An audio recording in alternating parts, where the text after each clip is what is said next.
Les tableaux qui parlent, une série de podcasts par Francis Rousseau. Paul Cézanne, 1839-1906, Le Baigneur, huile sur toile, The Museum of Modern Art, New York.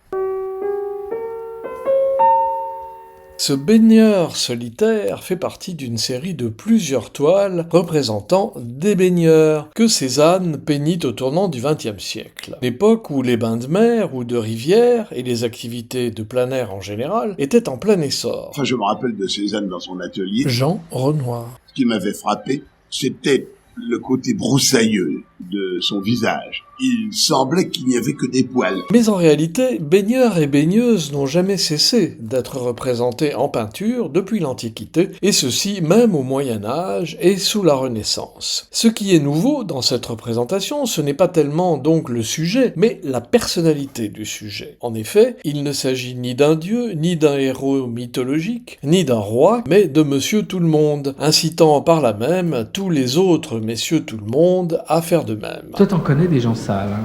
Oui. Qui ça? Mon tonton, ma cousine et ma tati. Ils sont sales, hein? Ah oui, ils se lavent pas du tout. Du tout.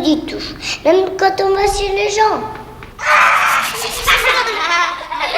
Le modèle pris par Cézanne est un des militaires du régiment d'infanterie coloniale qui se baignait dans la Durance, la rivière qui passe au pied de leur casernement à Aix-en-Provence. La Durance a été et est toujours un lieu apprécié de baignade, en été surtout, car elle draine l'eau fraîche des montagnes dont elle arrose la Provence avant de se jeter dans le Rhône, un peu plus loin, en Avignon. C'est donc une scène banale que peint là Cézanne, qui lui-même peut-être en profita entre deux coups de pinceau sur le motif pour piquer une petite tête dans la Durance. La statistique est éloquente. Ils ne sont que 25% à se laver tous les jours. Le baigneur est représenté debout, légèrement incliné, ce qui crée une dynamique dans la composition imitée de certaines fresques et mosaïques romaines traitant du même sujet. Le bain fut traité dès la Grèce antique et même en Égypte, et Cézanne avait peut-être pu déjà observer ces représentations. Sa posture suggère une introspection, presque méditative, alors que le baigneur se dit peut-être simplement, comme chacun de nous à sa place, elle est friscounette cette eau-là, alors j'y vais ou j'y vais pas. Non, une salle de bain n'est pas un luxe, et cependant, 45% des logements ne possèdent pas d'eau. Ou peut-être ne s'est-il jamais baigné dans une rivière, et son passage à l'armée était le moyen de le découvrir. C'était fréquemment le cas pour de jeunes paysans qui découvraient pendant leur circonscription sous les drapeaux un tas de choses qu'ils ignoraient.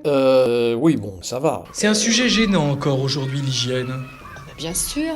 Et quelle tête vous feriez, vous, si je vous disais, écoutez, je trouve que non, c'est pas possible. Comme tout baigneur, celui-ci est nu, mais cependant vêtu non pas d'un maillot de bain, mais d'un sous-vêtement réglementaire. On constate d'ailleurs dans le tableau de groupe sur le même sujet que tous portent le même sous-vêtement tout aussi réglementaire à l'heure du bain. On constate aussi que Cézanne ne s'attarde jamais sur l'anatomie. C'est d'autant moins son sujet qu'il faut se rappeler qu'à son époque, l'expression baigneur ou petit baigneur était un des multiples surnoms plus ou moins argotiques que l'on donnait au sexe masculin. Quand j'étais tout petit, mais alors vous savez, tout petit, ma bonne grand-mère m'appelait son petit baigneur. Non. Son petit baigneur. Oh, quelle coïncidence. À votre santé, la patronne. Et au petit baigneur. Donc il n'est pas utile qu'il en rajoute. Et d'ailleurs, loin d'en rajouter, il atténue, il diffuse, il dissipe. Les formes sont simplifiées et stylisées avec des contours flous, donnant une impression de volume tout en conservant une certaine abstraction. C'est à mi-chemin entre l'impressionnisme, le cubisme et l'abstraction justement. C'est une des raisons pour lesquelles ce tableau, considéré comme un chef-d'œuvre de l'art occidental, fascina tant les autres peintres contemporains de Cézanne.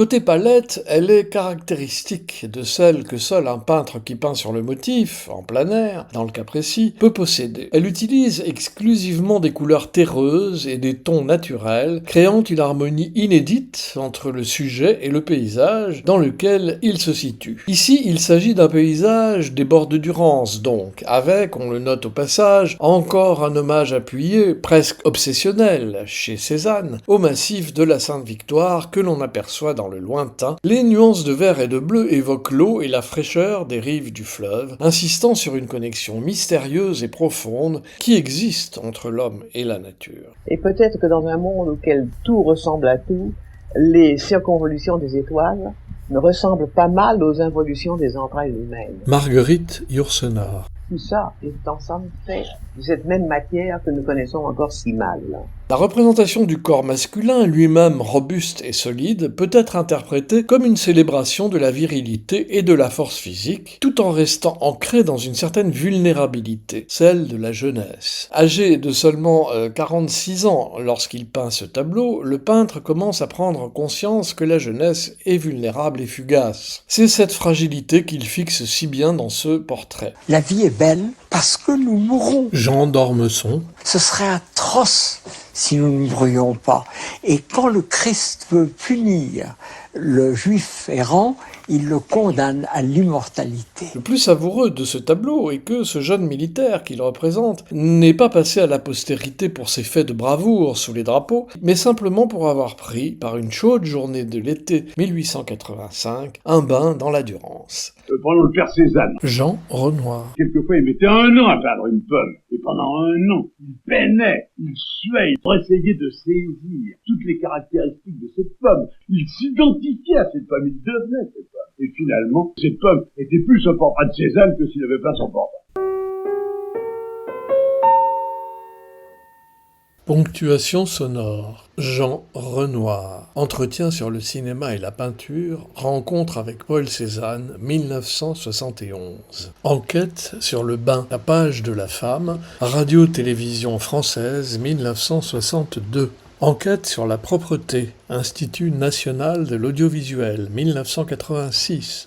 Éric Satie, Gnossienne, numéro 3. Le petit baigneur, film français de Robert Déry avec Louis de Funès, 1968. Marguerite Yourcenar, à propos de l'écologie, extrait d'une série d'entretiens donnés en 1981 sur l'île de Bon-Désert. Jean d'Ormesson, La vie est belle, extrait d'un entretien télévisé 2015.